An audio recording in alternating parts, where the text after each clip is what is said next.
Hello বন্ধুরা, আজকে করবো চাল কুমড়োর কোপ্তা কারি। কারণ আমার ঘরে চাল কুমড়ো কেউ খেতে চায় না, আর আমার চাল কুমড়ো খেতে ভালো লাগে, তাই জন্য ভাবলাম এটাকে অন্যরকমভাবেই রান্না করি।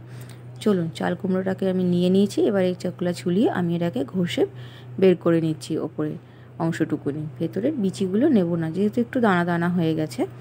আর এদিকে একটা মশলাও রেডি করে নিয়েছি, আদা বাটা, রসুন বাটা, পেঁয়াজ কুচি, লঙ্কা কুচি। এবারে বেসন দিয়ে এটাকে আমি ভালো করে মাখবো, পরিমাণ মতো নুন, হলুদ ও মিষ্টি দিয়ে। আর হ্যাঁ, চাল কুমড়োটা যখন ঘষে বের করে নেবেন আপনারা কিন্তু অবশ্যই জলটা চিপে বের করে নেবেন, নাহলে কিন্তু এই অনেকটা বেসন লেগে যাবে।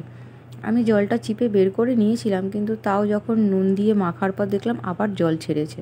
যাই হোক, এগুলো দিয়ে ভালো করে হাত দিয়ে আপনারা ভালো করে মেখে নিয়ে কোপ্তার মতন করে এবার ওগুলোকে ভাজতে হবে। খেতে কিন্তু বেশ দারুণ লাগে ভাতের সাথে বা একটু রুটির সাথে। চলুন, আমার এগুলো সব মাখা হয়ে গেছে। এবারে আমি কড়াইতে তেল গরম করতেও দিয়েছিলাম। এবারে আমি হাতের মতন করে বড়া করে আমি এগুলো কোপ্তার মতন করে ভেজে নিচ্ছি অল্প অল্প করে। কোপ্তাগুলো ভাজা হয়ে গেলে তারপরে ওই তেলের মধ্যেই আমি রান্নাটা করব। আর এগুলোতে জানি একটু তেল বেশি লাগে, কিন্তু মাঝে মধ্যে একটু তেল খেলে ভালোও লাগে। আর দেখুন কি সুন্দর হয়েছে বেশ বড়াগুলো।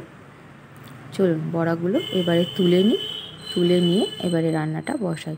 আর এটা কিন্তু খাবার পর কেউ বুঝতে পারেনি এটা যে একটা চাল কুমড়ো খাইয়েছি, কারণ আমার ঘরে যেহেতু কেউ খেতে চায় না, খাবার পর কিন্তু বেশ ভালোই লেগেছিল।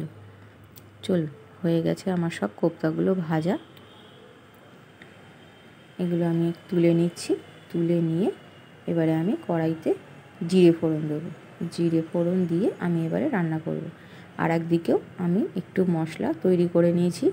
কিছুটা পেঁয়াজ বেটে নিয়েছি, কিছুটা কুচিয়ে নিয়েছি, কিছুটা টমেটো বাটা নিয়েছি, আর কিছুটা টমেটো কুচিয়ে নিয়েছি। মানে একটা টমেটো আমি কুচিয়ে নিয়েছি, একটা টমেটো আমি বাটা করেছি। এদিকে পেঁয়াজ বাটা, আদা বাটা আর রসুন বাটা, আর এদিকে রেগুলারের যা মশলাপাতি, ধনে গুঁড়ো, জিরে গুঁড়ো, আর হচ্ছে নুন, হলুদ, মিষ্টি পরিমাণ মতন, আর একটু কাশ্মীরি লঙ্কার গুঁড়ো, আর একটু সামান্য লঙ্কা গুঁড়ো, সব মশলা আমি একসাথে কড়াইতে দিয়ে আমি এবার এটাকে কষিয়ে নেব।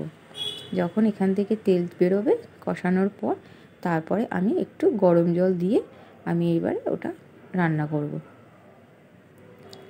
দেখুন, তেল ছেড়ে গেছে মশলাগুলো থেকে কষানোর পর, দেখতে বেশ সুন্দরও লাগছে। এবারে আমি একটু উষ্ণ গরম জল দিয়ে দিচ্ছি। উষ্ণ গরম জল দিলে কিন্তু যে কোনো রান্নায় স্বাদটা খুব ভালো আসে নর্মাল জলের থেকে। আর এটা দিয়ে একটু ফুটিয়ে নেব। জলটা দেওয়ার পর দেখুন ফুটে গেছে। এবারে আমি যে বড়াগুলো করেছিলাম কোপ্তার মতন সেগুলো দিয়ে দেবো। এগুলো দিয়ে কিন্তু বেশিক্ষণ ফোটানো যাবে না, কারণ তাহলে কিন্তু বড়াগুলো ভেঙে যাবে। এগুলো দিয়ে সামান্য একটুখানি 1 মিনিট থেকে 1.5 মিনিট মতন ফুটিয়ে নিয়ে আমি ওপর থেকে ঘি, গরম মশলা, ধনেপাতা দিয়ে ঢাকা দিয়ে রেখে দেবো। ব্যাস, তৈরি হয়ে গেল আমার চাল কুমড়োর কোপ্তা কারি। এটা কিন্তু খেতে খুব সুন্দর লেগেছিল। চলুন, নামিয়ে নিই। 5 মিনিট ঢাকা দেওয়ার পর আমি এবার এটাকে দেখুন নামিয়ে নিয়েছি। আর ঝোলটা দেখুন পুরো কিন্তু টেনে নিয়েছে, তাই ঝোলটা বুঝেই কিন্তু রাখবেন।